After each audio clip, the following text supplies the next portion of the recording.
ओम शांति। ये सृष्टि एक रंगमंच है और इस रंगमंच पर जो ड्रामा चल रहा है उसका डायरेक्टर है हम सभी का बाबा, शिव बाबा।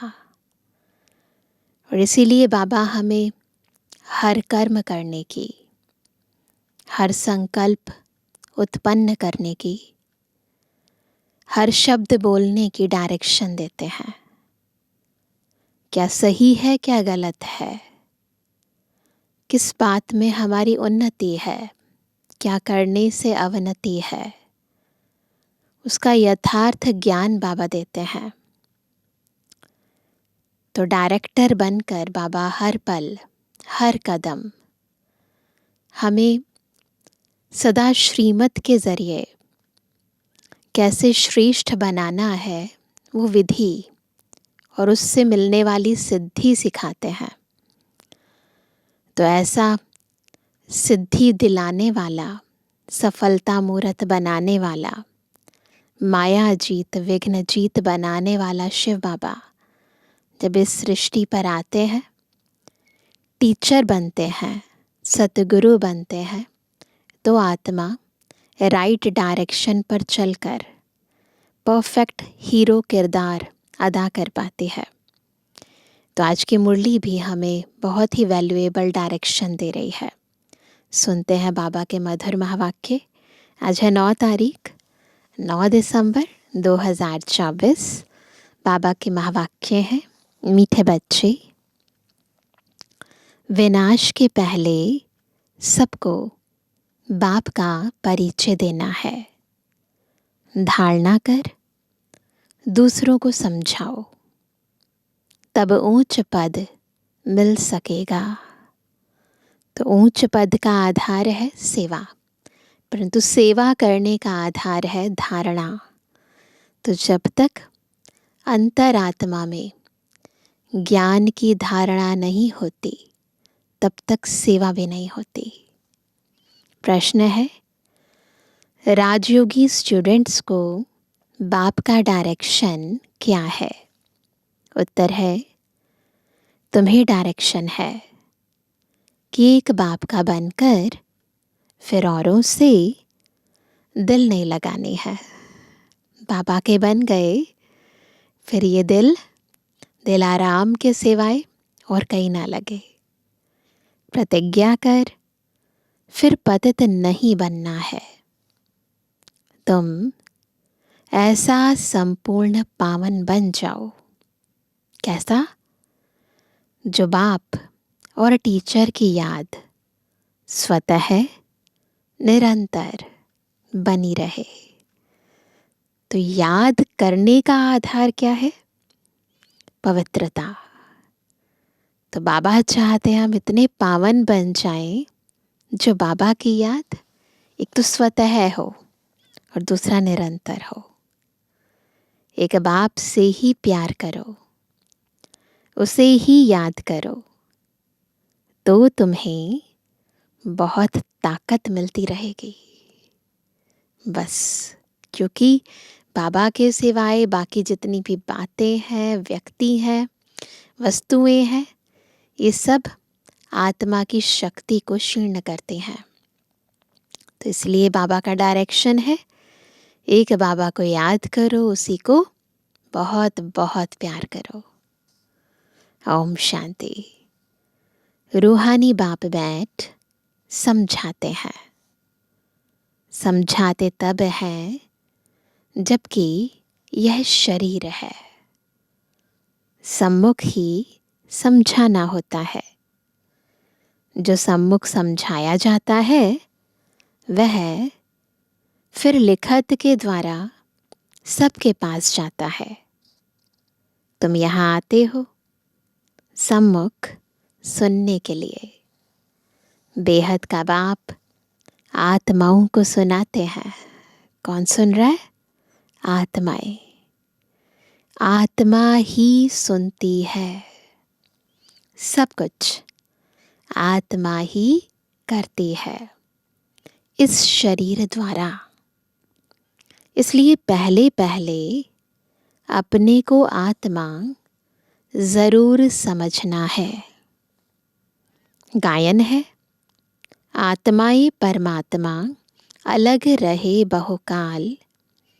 सबसे पहले पहले बाप से कौन बिछड़कर आते हैं यहाँ पाठ बजाने? सबसे पहले कौन बिछड़े? हम ही बिछड़े थे ना। 5000 वर्ष हो गए। तुमसे पूछेंगे कितना समय तुम बाप से अलग रहे हो, तो तुम कहेंगे कितने वर्ष? 5000 वर्ष। पूरा हिसाब है ना। यह तो तुम बच्चों को पता है कैसे नंबरवार आते हैं। बाप जो ऊपर में थे वह भी अभी नीचे आ गए हैं तुम सब की बैटरी चार्ज करने। अभी बाप को याद करना है। अभी तो बाप सम्मुख है ना। भक्ति मार्ग में तो बाप के ऑक्यूपेशन का पता ही नहीं है। नाम रूप देश काल को जानते ही नहीं। तुमको तो नाम रूप देश काल का सब पता है। तुम जानते हो इस रथ द्वारा बाप हमको सब राज समझाते हैं। रचता और रचना के आदि मध्य अंत का राज समझाया है। यह कितना सूक्ष्म है। इस मनुष्य सृष्टि रूपी झाड़ का बीज रूप बाप ही है। वह यहाँ आते ज़रूर हैं। नई दुनिया स्थापन करना उनका ही काम है। ऐसे नहीं कि वहाँ बैठे स्थापना करते हैं। परम धाम में बैठकर स्थापना नहीं होती ना। जैसे कोई इंजीनियर भी है, उसको साइट पर तो आना पड़ेगा ना कंस्ट्रक्शन कराने के लिए। तो वैसे ही बाबा को भी यहाँ आना पड़ता है। तुम बच्चे जानते हो बाबा इस तन द्वारा हमको सम्मुख समझा रहे हैं। यह भी बाप का प्यार करना हुआ ना। समझाना भी क्या है? प्यार करना है। और कोई को भी उनकी बायोग्राफी का पता नहीं है। गीता है आदि सनातन देवी देवता धर्म का शास्त्र। यह भी तुम जानते हो। इस ज्ञान के बाद है विनाश। विनाश ज़रूर होना है। और जो भी धर्म स्थापक आते हैं उनके आने पर विनाश नहीं होता है। विनाश का टाइम ही यह है। इसलिए तुमको जो ज्ञान मिलता है वह फिर खलास हो जाता है। तुम बच्चों की बुद्धि में यह सब बातें हैं। स्थापना की बातें, विनाश की बातें, है ना। ये सारी केवल हमारी बुद्धि में है। तुम रचता और रचना को जान गए हो। है दोनों अनादि। रचता भी अनादि, रचना भी अनादि। तो बाबा कहते हैं दोनों अनादि जो चलते आते हैं। बाप का पाठ ही है संगम पर आने का। भक्ति आधा कल्प चलती है, ज्ञान नहीं चलता है। ज्ञान का वर्षा आधा कल्प के लिए मिलता है ना। ज्ञान का वर्षा आधा कल्प के लिए मिलता है, जो चलता रहता है। ज्ञान तो एक ही बार सिर्फ संगम पर मिलता है।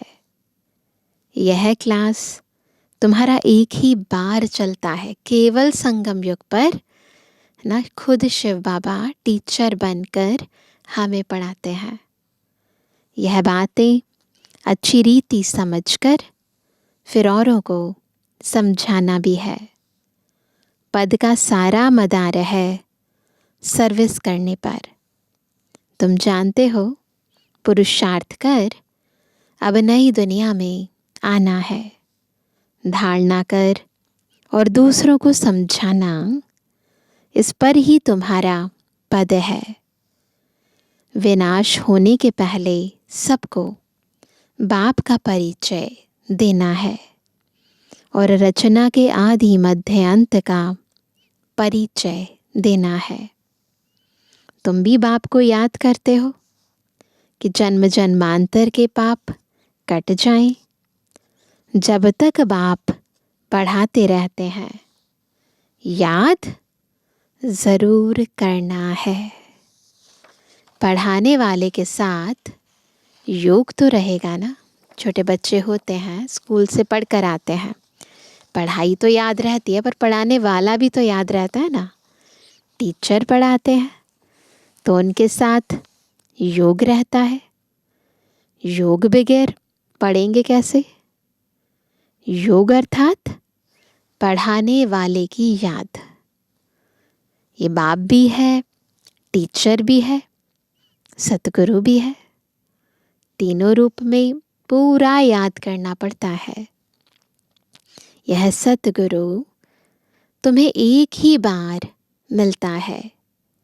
ज्ञान से सद्गति मिली, बस फिर गुरु की रस्म ही खत्म।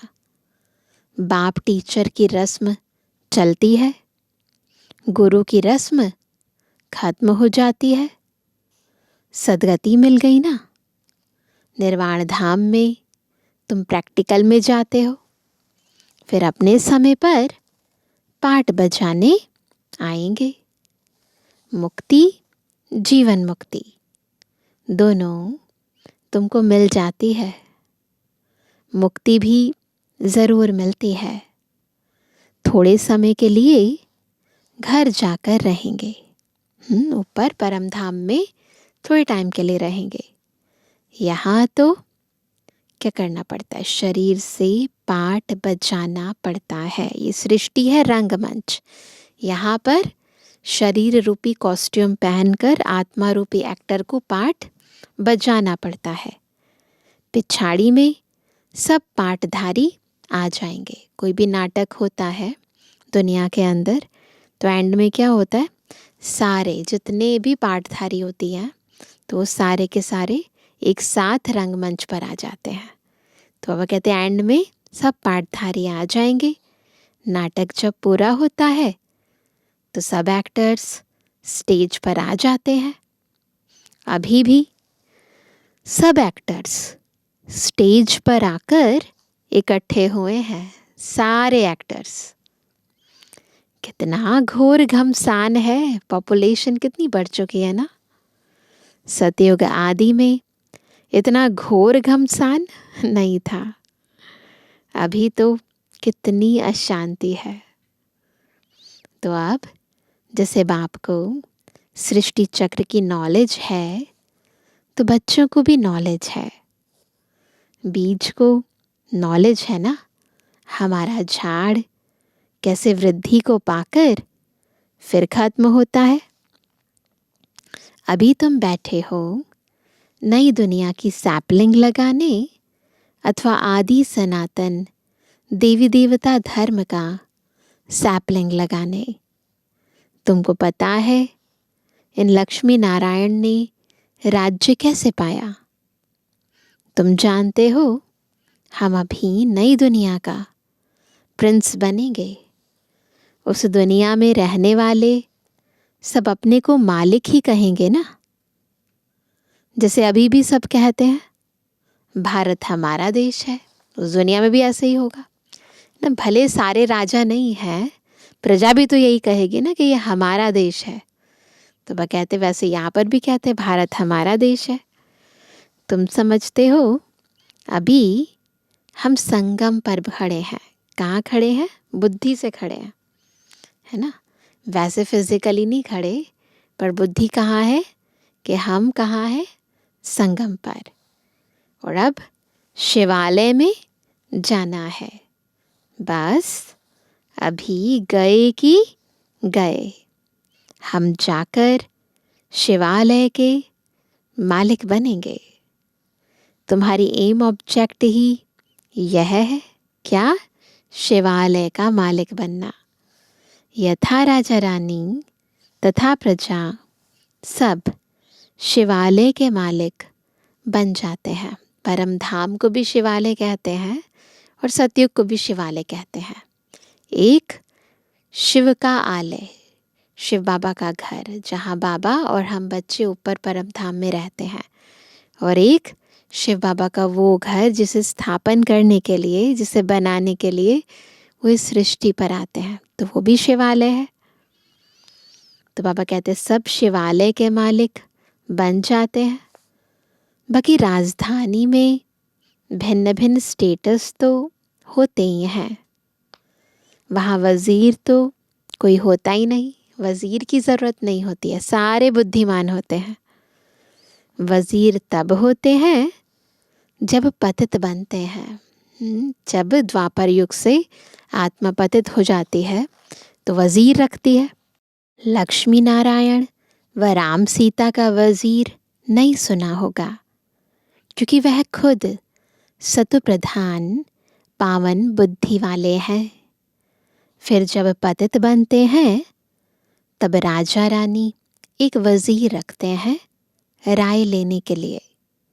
अभी तो देखो अनेक वज़ीर हैं, कितने मिनिस्टर हैं ना, पूरा मंत्रालय भरा हुआ है। तुम बच्चे जानते हो यह बहुत मज़े का खेल है। खेल हमेशा मज़े का ही होता है, सुख भी होता है दुख भी होता है। कोई भी खेल होता है मज़े का होता है, दोनों चीज़ें होती है, हार जीत सुख दुख खेल में होता है।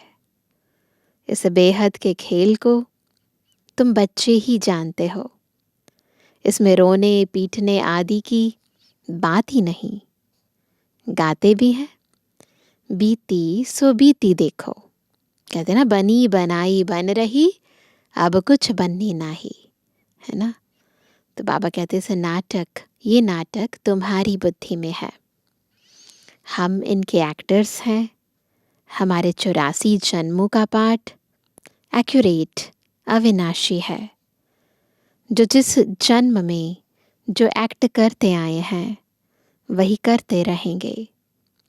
आज से 5000 वर्ष पहले भी तुमको यही कहा था कि अपने को आत्मा समझो। गीता में भी अक्षर है, तुम जानते हो बरोबर। आदि सनातन देवी देवता धर्म जब स्थापन हुआ था तो बाप ने कहा था, क्या कहा था? देह के सब धर्म छोड़ अपने को आत्मा समझो और बाप को याद करो। मन मना भव का अर्थ तो बाप ने अच्छी रीति समझाया है। भाषा भी यही है। यहाँ देखो कितनी ढेर भाषाएं हैं, भाषाओं पर भी कितना हंगामा है। भाषा बगैर तो काम चल ना सके। ऐसी ऐसी भाषाएं सीख कर आते हैं जो मदर लैंग्वेज खलास हो जाती है। एंड अलग अलग लैंग्वेजेस सीखते हैं ना, तो जो मेन हमारी मदर लैंग्वेज होती है हिंदी है, वो फिर इतनी क्लियर नहीं होती है, मिक्स हो जाती है ना, बोलने का लहजा बदल जाता है। तो वह कहते हैं जो मदर लैंग्वेज खलास हो जाती है, जो जास्ती भाषाएं सीखते हैं उनको इनाम मिलता है। जितने धर्म उतनी भाषाएं होंगी। वहाँ तो तुम जानते हो अपनी ही राजाई होगी, भाषा भी एक होगी। यहाँ तो 100 माइल पर एक भाषा है, वहाँ तो एक ही भाषा होती है। यह सब बातें बाप बैठ समझाते हैं, तो उस बाप को ही याद करते रहो। शिव बाबा समझाते हैं ब्रह्मा द्वारा, रथ तो ज़रूर चाहिए ना। शिव बाबा हमारा बाप है। बाबा कहते हैं मेरे तो बेहद के बच्चे हैं। बाबा इन द्वारा पढ़ाते हैं ना, टीचर को कभी गले से थोड़ी लगाते हैं। बाप तो तुमको पढ़ाने आया है, राजयोग सिखलाते हैं, तो टीचर ठहराना। तुम स्टूडेंट हो। स्टूडेंट कभी टीचर को भाकी पहनते हैं क्या? एक बाप का बनकर फिर औरों से दिल नहीं लगानी है, ये पक्का करना है। केवल एक बाबा से दिल लगानी है।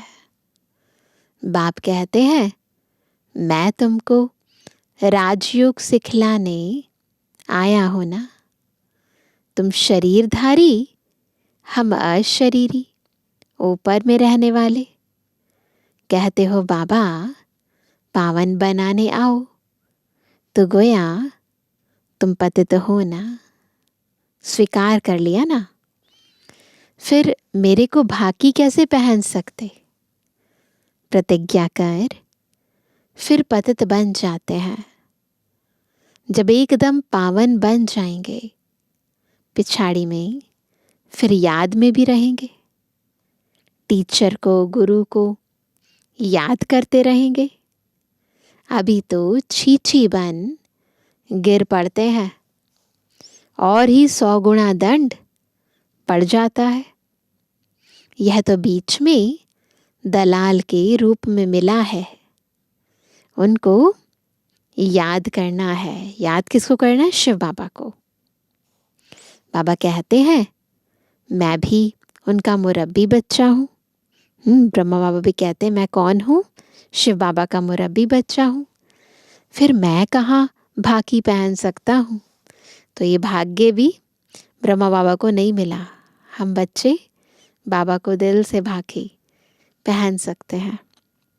साकार में तो कई बच्चे भाकी पहनते थे, तो ब्रह्मा बाबा कहते, मैं कैसे भाकी पहनूंगा? तुम फिर भी इस शरीर द्वारा मिलते हो, मैं उनको कैसे भाकी पहनूं? बाप तो कहते हैं, बच्चे तुम एक बाप को ही याद करो, प्यार करो। तो ये जो रिश्ता है, ये दिल का है, प्यार करने का है। इसमें फिजिकल कांटेक्ट की बात नहीं है ना। मन और बुद्धि से, दिल से बाबा को याद करना है। याद से पावर बहुत मिलती है। बाप सर्वशक्तिमान है। बाप से ही तुमको इतनी पावर मिलती है। तुम कितने बलवान बनते हो। तुम्हारी राजधानी पर कोई जीत पहन ना सके। रावण राज्य ही खत्म हो जाता है। दुख देने वाला कोई रहता ही नहीं। उनको सुख धाम कहा जाता है। रावण सारे विश्व में सबको दुख देने वाला है। जानवर भी दुखी होते हैं।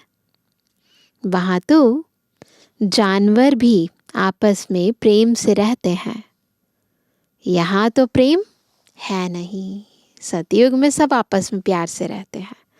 मनुष्य आत्मा तो क्या, जानवर भी रहते हैं, और यहाँ कोई प्यार से नहीं रहता। तुम बच्चे जानते हो ये ड्रामा कैसे फिरता है।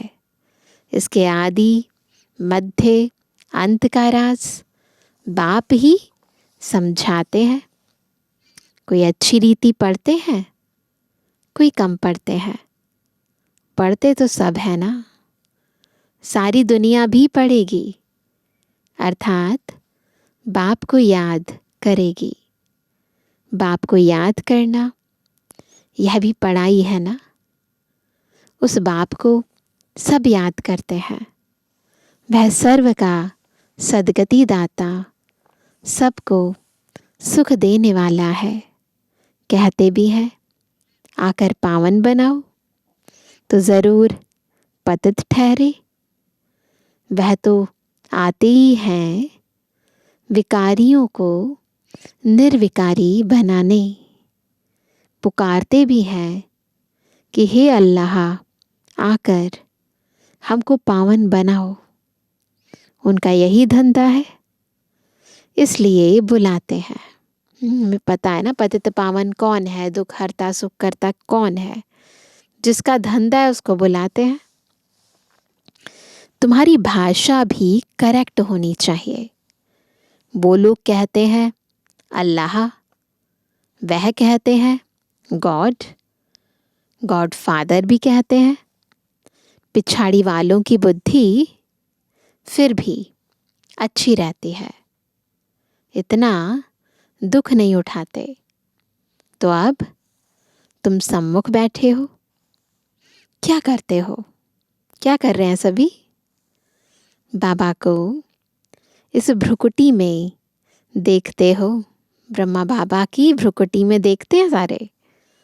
बाबा फिर तुम्हारी भ्रुकुटी में देखते हैं, जिसमें मैं प्रवेश करता हूँ, उनको देख सकता हूँ। वह तो बाजू में बैठा है। यह बड़ी समझने की बात है। मैं इनके बाजू में बैठा हुआ हूँ तो बहुत ही सूक्ष्म बात है। शिव बाबा छोटी बिंदी ब्रह्मा बाबा के साथ मस्तक के बीच आकर बैठ गए, तो बहुत ही सूक्ष्म बात है। तो बाबा कहते हैं यह भी समझता है, हमारे बाजू में बैठा है। तुम कहेंगे हम सामने दो को देखते हैं, बाप और दादा दोनों आत्मा को देखते हैं। तुम्हारे में ज्ञान है। शिव बाबा किसको कहते हैं? आत्मा सामने बैठी है। भक्ति मार्ग में तो आंखें बंद कर बैठ सुनते हैं। पढ़ाई कोई ऐसे थोड़ी होती है, आंखें बंद करके कोई पढ़ाई थोड़ी ना होती है। टीचर को तो देखना पड़े ना, वह तो बाप भी है, टीचर भी है, तो सामने देखना होता है। सामने बैठे और आंखें बंद हों, झुटका खाते रहें, ऐसी पढ़ाई तो होती नहीं।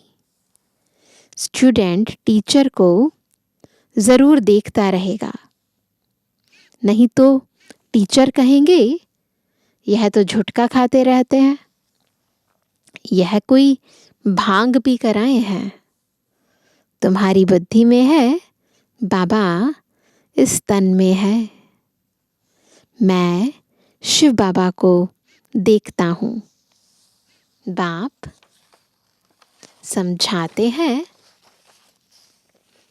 यह क्लास कॉमन नहीं है जो कोई आंखें बंद कर बैठे। स्कूल में कभी कोई आंखें बंद करके बैठते हैं क्या? और सत्संगों को स्कूल नहीं कहा जाता है। भल गीता बैठ सुनाते हैं, परंतु उसको स्कूल नहीं कहा जाता। वह कोई बाप थोड़ी है जिसको देखें। कोई कोई शिव के भक्त होते हैं तो शिव को ही याद करते हैं, कान से कथा सुनते रहते। शिव की भक्ति करने वालों को शिव को ही याद करना पड़े। कोई भी सत्संग में प्रश्न उत्तर आदि नहीं होता है, यहाँ होता है। यहाँ तुम्हारी आमदनी बहुत है। आमदनी में कभी उबासी नहीं आ सकती। तो यहाँ पर बाबा जो हमें ज्ञान देते हैं, इससे आत्मा को बहुत सारी प्राप्तियाँ होती हैं। तो इसीलिए जब प्राप्ति होती है तो उबासी नहीं आती। धन मिलता है ना तो खुशी होती है, उबासी गम की निशानी है। बीमार होगा, वह दिवाला निकला होगा तो उबासी आती रहेगी। पैसा मिलता रहेगा तो कभी उबासी नहीं आएगी। बाबा व्यापारी भी है। रात को स्टीमर आते थे तो रात को जागना पड़ता था। तो ब्रह्मा बाबा बता रहे हैं कोई कोई बेगम रात को आती है तो सिर्फ फीमेल के लिए ही खुला रहता है। बाबा भी कहते हैं प्रदर्शनी आदि में फीमेल्स के लिए खास दिन रखो, तो बहुत आएंगी। पर्दे नशीन भी आएंगी। बहुएं पर्दे नशीन रहते हैं। मोटर में भी पर्दा रहता है ना। पुराने ज़माने में, अभी तो बहुत कम देखने को मिलता है, लेकिन पहले बाबा के ज़माने में जो घर की बहुएं होती थी वो घूंघट में रहती थी, और वो जो मोटर होती थी यानी कार जो होती थी उसमें भी कर्टन लगे होते थे। तो बाबा कहते हैं यहाँ तो आत्मा की बात है। ज्ञान मिल गया तो पर्दा भी खुल जाएगा। सतयुग में पर्दा आदि होता नहीं। यह तो प्रवृत्ति मार्ग का ज्ञान है ना। पर्दा नहीं रखना प्रवृत्ति मार्ग का ज्ञान है। भाइयों के लिए भी है, बहनों के लिए भी है। हस्बैंड, वाइफ, बच्चे सब आ सकते हैं। अच्छा, मीठे मीठे सर्विस एबल आज्ञाकारी बच्चों पर माता पिता बाप दादा का याद। Good morning. रूहानी बच्चों की रूहानी बाप दादा को गुड मॉर्निंग, नमस्ते नमस्ते नमस्ते। धारणा के लिए मुख्य सार। पहला, यह खेल बड़ा मज़े का बना हुआ है। इसमें सुख और दुख का पाठ नोंदा हुआ है, इसलिए रोने पीटने की बात नहीं। बुद्धि में रहे बनी बनाई बन रही बीती का चिंतन नहीं करना है। जो बीत गया सो बीत गया। दूसरा, यह कॉमन क्लास नहीं है।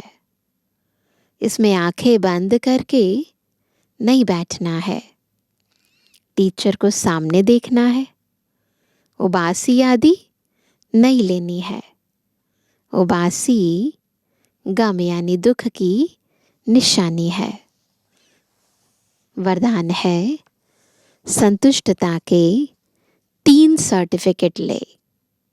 अपने योगी जीवन का प्रभाव डालने वाले सहज योगी भव। सहज योगी कौन है? जो संतुष्टता के 3 सर्टिफिकेट लेकर योगी जीवन का प्रभाव डालते हैं। संतुष्टता योगी जीवन का विशेष लक्ष्य है। जो सदा संतुष्ट रहते और सर्व को संतुष्ट करते हैं, उनके योगी जीवन का प्रभाव दूसरों पर स्वतः पड़ता है। जैसे साइंस के साधनों का वायुमंडल पर प्रभाव पड़ता है, ऐसे सहज योगी जीवन का भी प्रभाव होता है।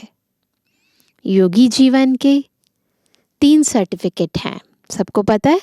एक, स्व से संतुष्ट, दूसरा बाप संतुष्ट, और तीसरा लौकिक अलौकिक परिवार संतुष्ट।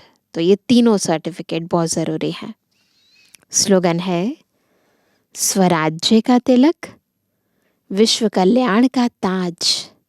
स्वराज्य का तिलक, विश्व कल्याण का ताज, और स्थिति के तख्त पर विराजमान रहने वाले ही राजयोगी हैं। तो ये है राजयोगी की परिभाषा, जिनके मस्तक पर स्वराज्य का तिलक है, विश्व कल्याण की जिम्मेवारी का ताज है, और उनकी आंतरिक स्थिति सदा ऊपर है, स्थिति के तख्त पर विराजमान है। तो वो है सच्चे राजयोगी। अभी सुनते हैं आज का अव्यक्त इशारा। जो दिल से सेवा करते व याद करते हैं, उन्हों को मेहनत कम और संतुष्टता ज़्यादा होती है।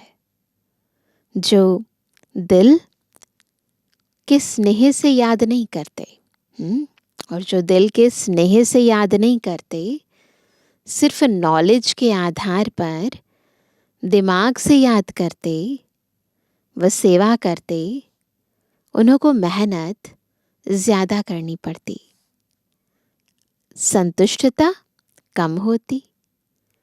चाहे सफलता भी हो जाए तो भी दिल की संतुष्टता कम होगी।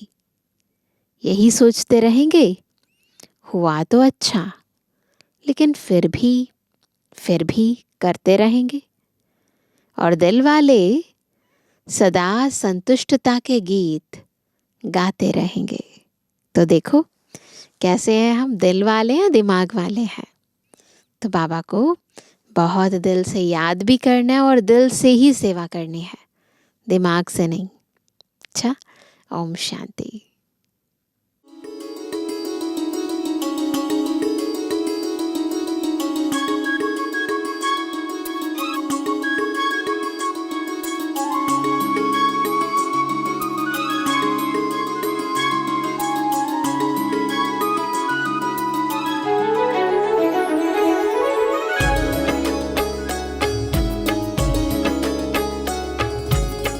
तेरी पनाहों में पलते हैं, तेरी पनाहों में पलते हैं, तेरी ही राहों में चलते हैं, तेरी ही राहों में चलते हैं, तेरी ही यादों में रहते हैं, तेरी ही यादों में रहते हैं, बाहों में तेरी मचलते हैं, तेरी पनाहों में पलते हैं, तेरी पनाहों में पलते हैं, तेरी ही राहों में चलते हैं, तेरी ही राहों में चलते हैं।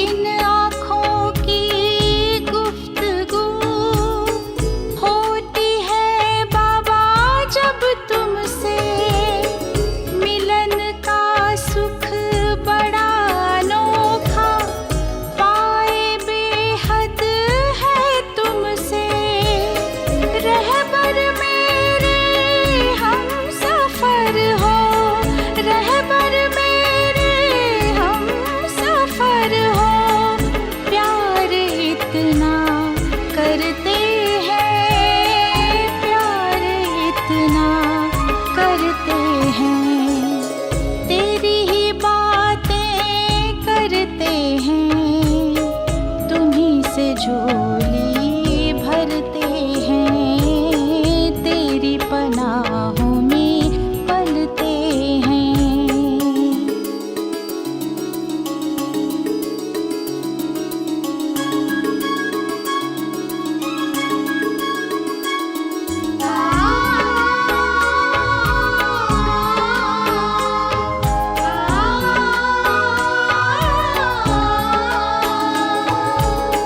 छा जाता है रोम रोम में हो रूहानी जब मिलन, गुनगुनाती रागिनी वो स्नेह स्वर के है गुंजन, बन विदेही हो फरिश्ता, बन विदेही हो फरिश्ता, मीठे वतन में रहते हैं, मीठे वतन में रहते हैं, तेरे ही रंग में रंगते हैं, तेरे गुणों से सजते हैं, तेरी पनाहों में पलते हैं, तेरी पनाहों में पलते